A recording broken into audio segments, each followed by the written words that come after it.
Namaste and greetings. Hello and welcome to the Center for Spiritually Integrated Arts, a Centers for Spiritual Living teaching center. I am Reverend Dr. Raymont Anderson, the founding minister and the spiritual director. If you have questions about what is a teaching center, who is Reverend Dr. Raymont Anderson, what is Centers for Spiritual Living? What is metaphysical spirituality? Feel free to send an email to spirituallyintegratederts@gmail.com. The website with tons of information will be available soon. In the meantime, feel free to follow us, to join us, to subscribe via Facebook, Instagram, Twitter, and our YouTube channel. For more information, as I said, send an email. Look for us. Join us. I look forward to chatting with you more very soon. Much love, appreciation, and all of that. Blessings.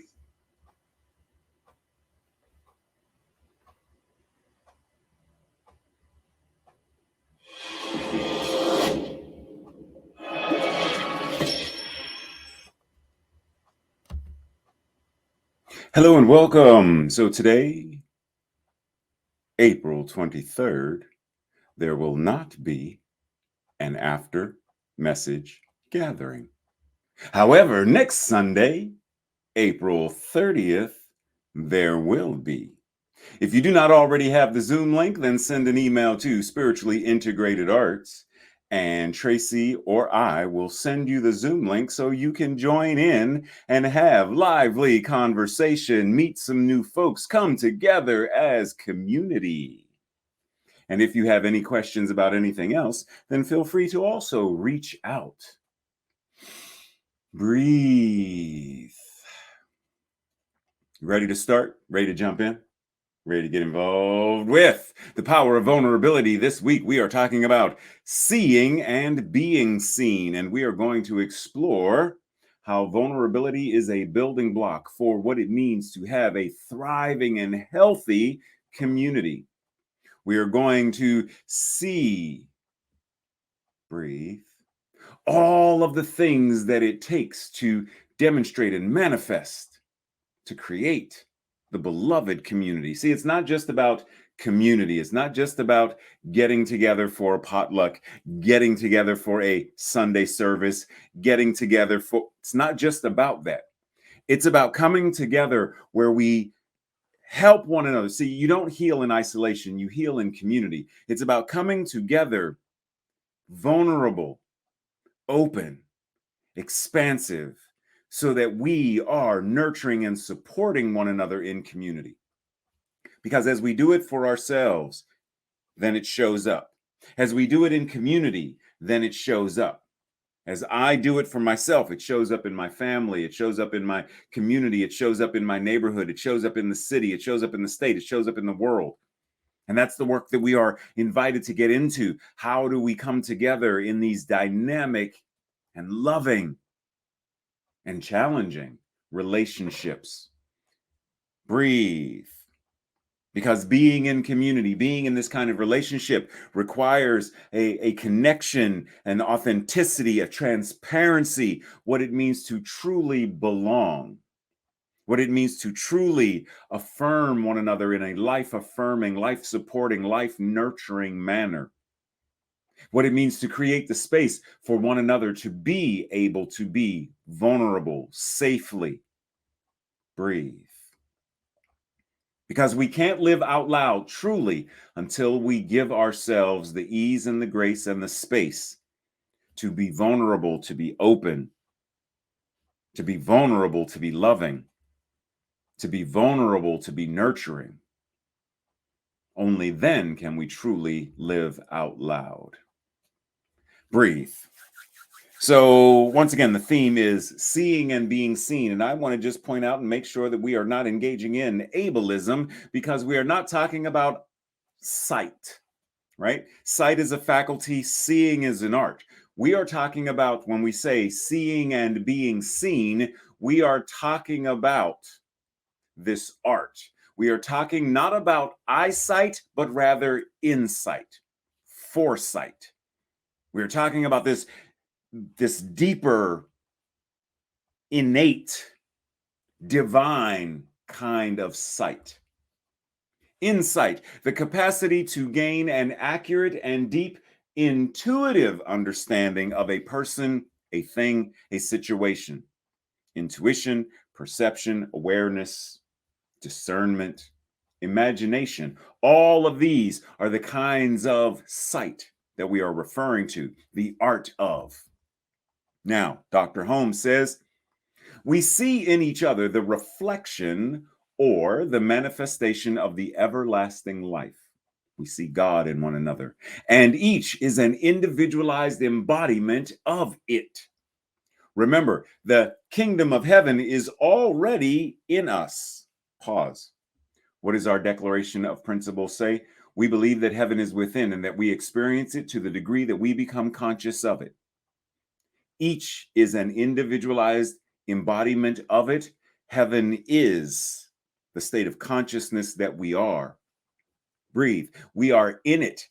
It is only as we are in harmony with it, in recognition of it, that we are awakened to it, that we are experiencing it. Only as we are in harmony. Are we in harmony with it? Are we in harmony with the kingdom of heaven, with heaven on earth, with heaven within our own lives, within our own consciousness? Are we in harmony with it? Do we recognize, are we able to see that we are an individualized embodiment of this everlasting life, life itself, the thing itself, the divine? Do we see that? Do we recognize it? Are we aware of it? Are we living from that awareness? Breathe. Because if I am not doing it right here, in, through, and as me, then I'm not going to be able to do it in community, right? I'm not going to be able to communicate with another person at that deeper level. I can talk at you, but am I talking with you? Am I communicating with you? Because if I'm talking at you, that's not community building. Talking at people actually builds distance, creates space apart from, not together.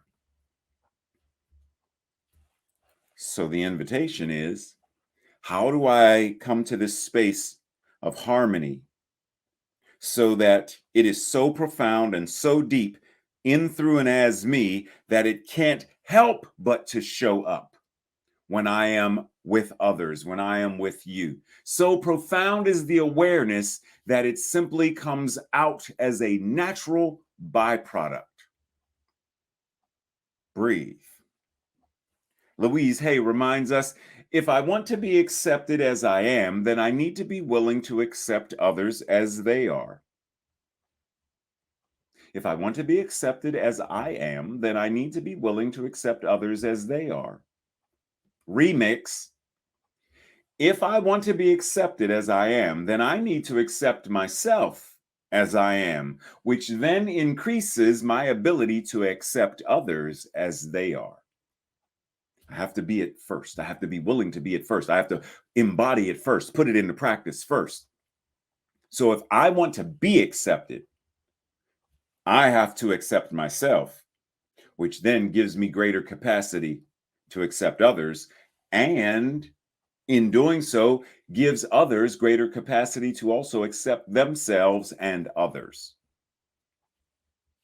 Breathe. Because I know that there are places and spaces where we don't like to accept ourselves. We don't accept ourselves because of our weight. We don't accept ourselves because of some financial thing, because of relationships, because of past, because of trauma, because of something in the story that we tell. And yet, we are invited to accept ourselves beyond all of that stuff. See, we judge that stuff, which is what makes it more challenging to accept ourselves. Accept beyond those conditions in that story. Now, that doesn't mean we're not going to still work on changing certain things, but it means that we accept, we love ourselves. To accept ourselves means we move into an energy of acceptance, which means we surrender to or release anything that is a non-life affirming judgment that is associated with ourselves, with someone, or something else. What they are versus what they do, right? So we can say that someone sells drugs. That's what they do. That's not what they are. Can I accept them as a person, as an individualized expression of God, separate from what they do? I don't need to accept what they do. I encourage them to stop what they are doing and live in alignment with who and what they are. I don't need to judge what they are based upon what they do. Breathe. Because oftentimes that's exactly what we do.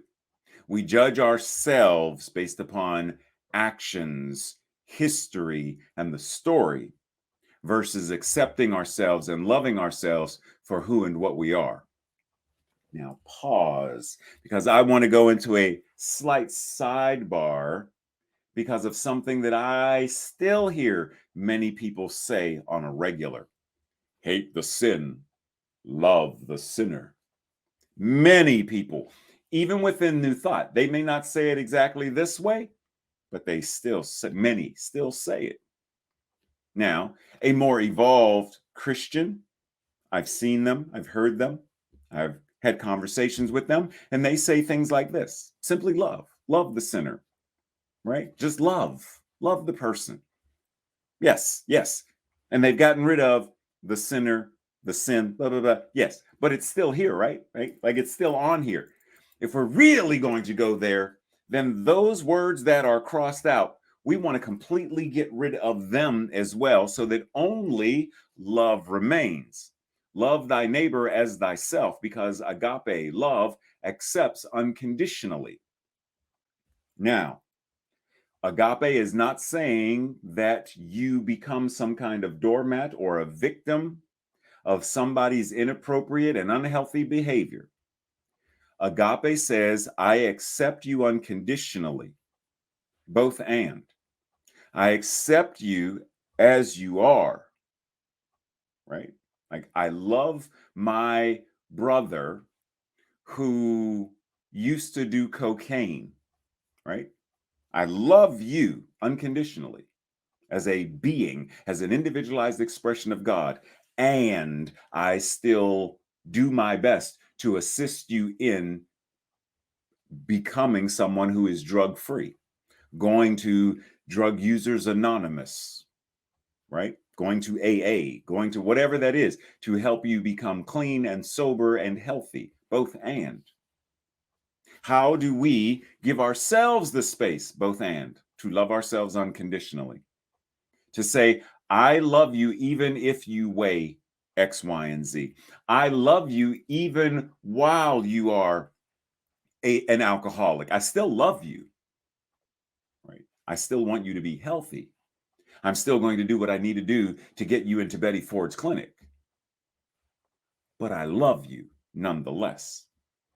And sometimes that love right? Unhealthy and inappropriate behavior. Sometimes that love requires us to have boundaries. Let's come back and hit play. My son is transgender and I accept him as a transgender man. Love, period. Because there are some folks who say, I love my transgenders. I love my, and they'll dead name the person or they'll refer to the person by their birth, right? Yeah, that's not love. If you love the person unconditionally, then love them. Breathe. My friend is an alcoholic, and while I accept him as a person, while I love him as a person, I do not condone the behavior that he exhibits as an alcoholic. And so I have very clear boundaries regarding our relationship.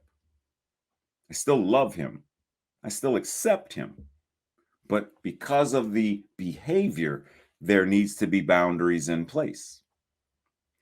What kind of love are you giving yourself? What kind of love are you giving your friends and family?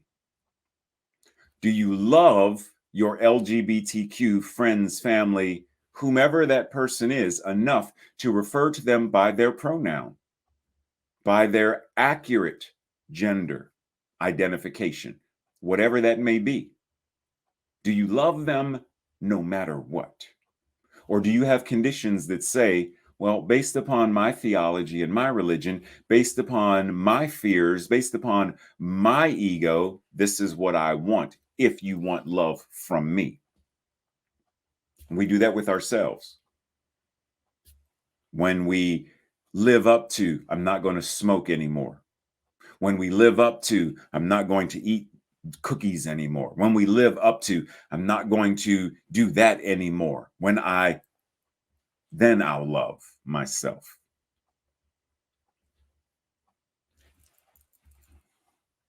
Is that really love, though? If it's conditional, is it really love? Pause. Sit with that for a moment. Because love is a synonym for God.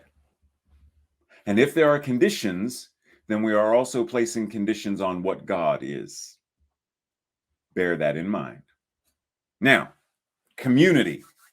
According to the New World Encyclopedia, community is something that means of the same. It means fellowship. It means some kind of union that is shared by all or many in this same area, same center, same neighborhood, whatever that is. It means come together. It means the act of performing some service, to be in service to those who you are together with.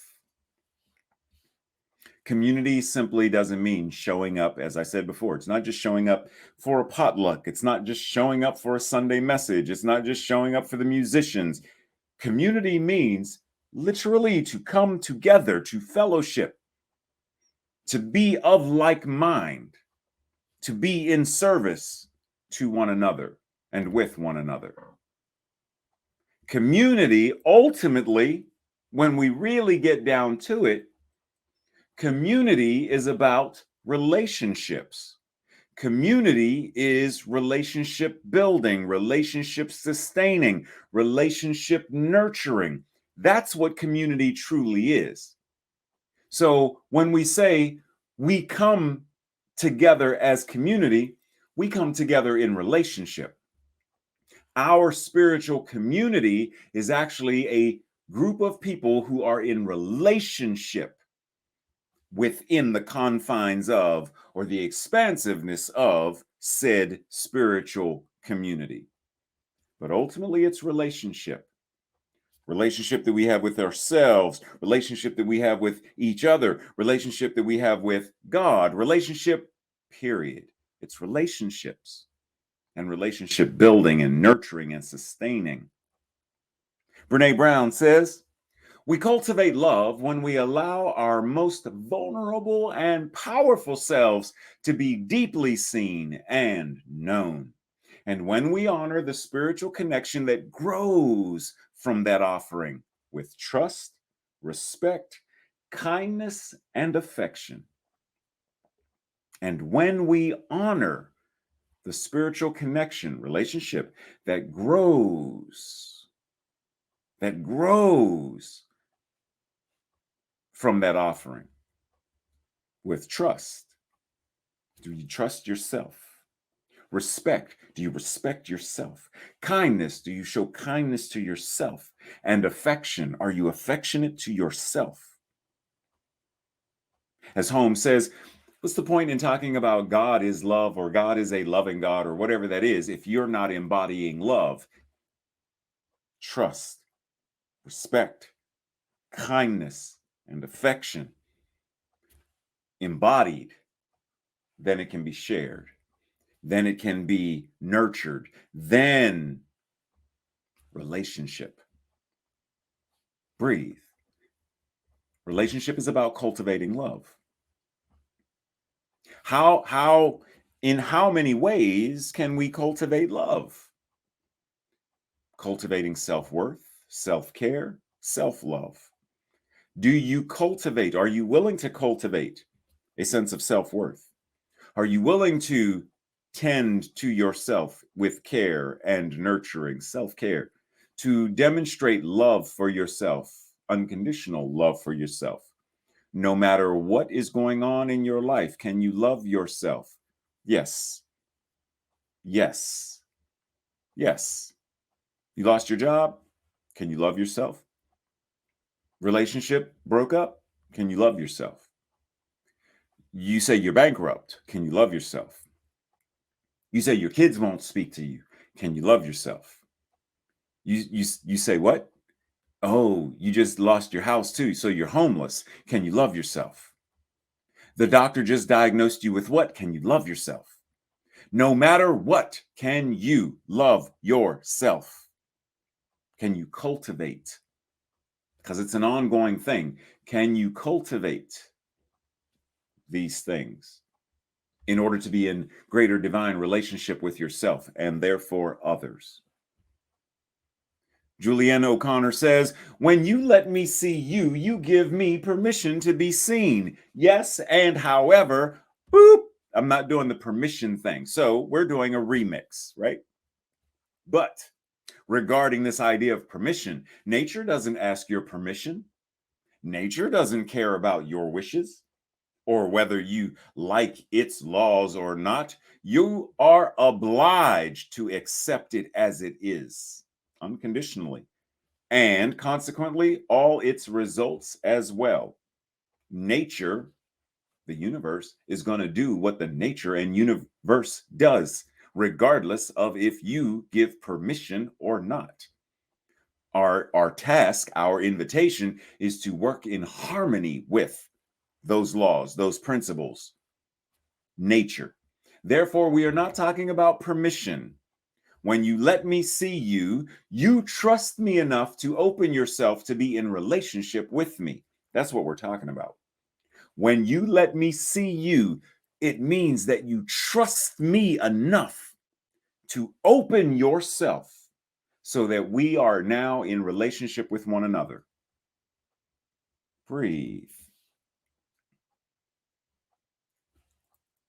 You let yourself be seen. You open yourself. Vulnerability. You open yourself. Well, then the question then becomes, how much of you do you show the world? Do you keep yourself closed off? Now, it's one thing to have gone through COVID and we wore masks, covered up. When it's wintertime, you cover up.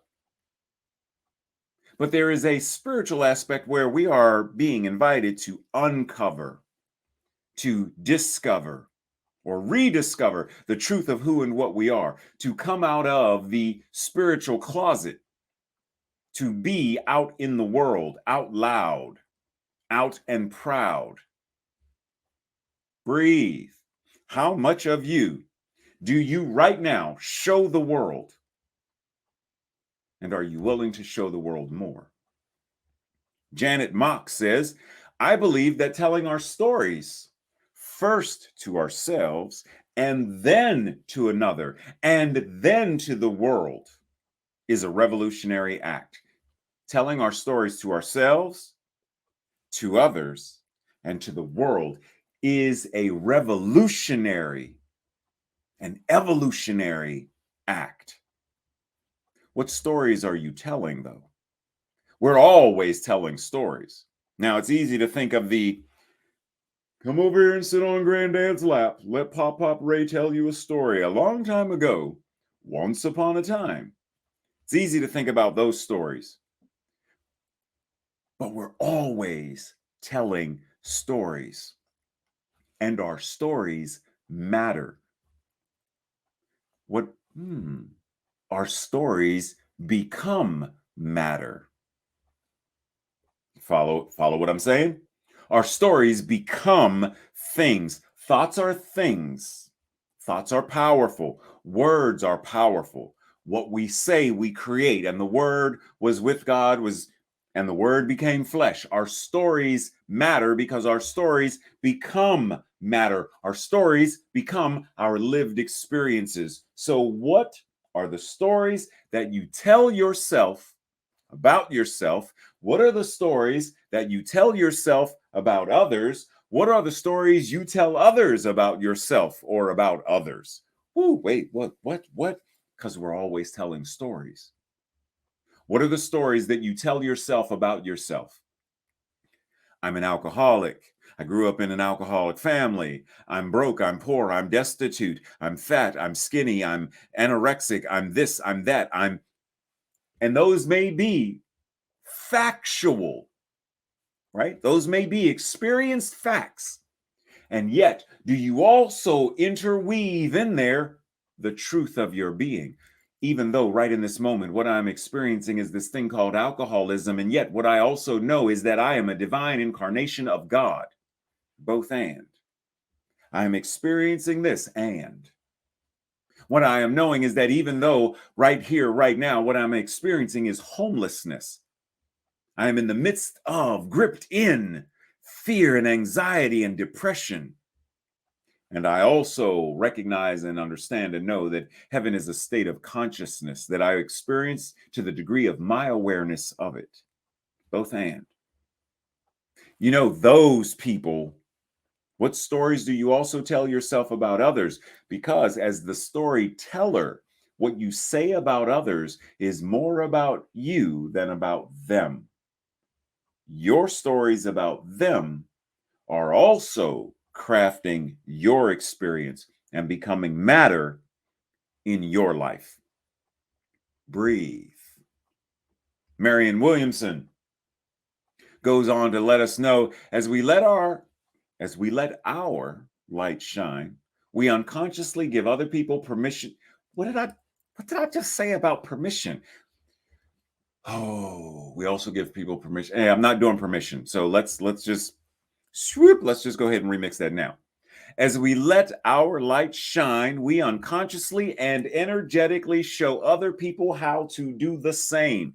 As we are liberated from the bondage of our own fears, our presence actually liberates others. Breathe.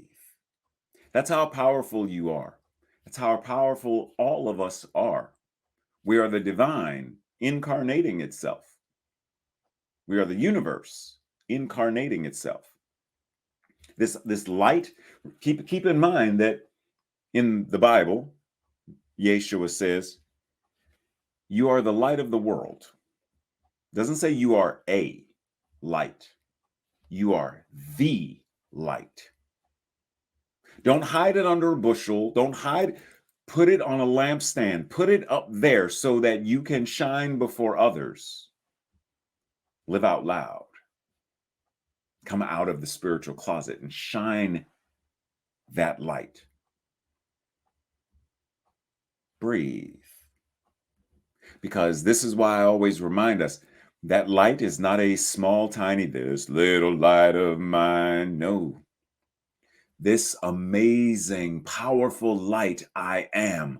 I must let it shine. I choose to let it shine. I shine it so brightly that I give other people the energetic invitation to shine their light.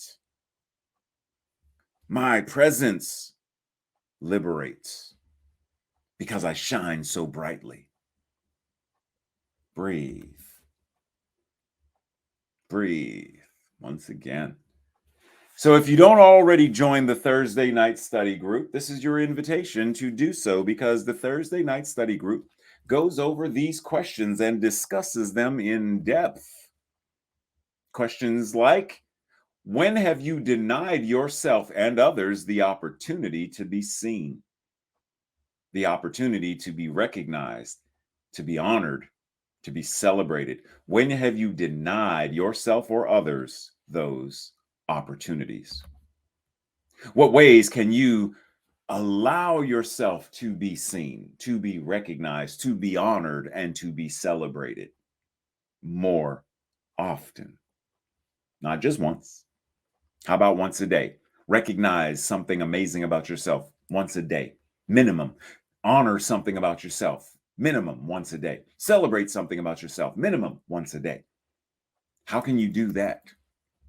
What ways can you, or what ways can you, it's a typo. In what ways can you support others in their efforts to be seen, to be recognized, to be honored, to be celebrated? See, because once again, it's as you do it for yourself, you do it for others. As you do it for yourself, you assist others in recognizing their ability to also shine their light. So when you show up as someone who is seen, recognized, honored, and celebrated, then others say, I want that too. Excuse me, how can, and then community, relationship, nurturing, and support. So, in what ways can you support others in their efforts to be seen, recognized, honored, and celebrated? And then, lastly, what role does clear communication play in creating a space where vulnerability occurs? What can you do to communicate more clearly? What are you invited to create? Where? Where? Right? It says where, not what. What was before that? Where are you invited to create more safe space? The energy, the container of safe space. Where are you invited to create that more consciously? And while we're talking about it, what is safe space? How do you determine what is safe space or not? Just showing up at a CSL doesn't automatically make that safe space because there are many unity churches and centers for spiritual living and other places. They're not safe spaces. We would love to think that they are, but honestly, they're not. So, how do you know if one is? How do you know if you are honestly, actually creating safe space? What is safe space?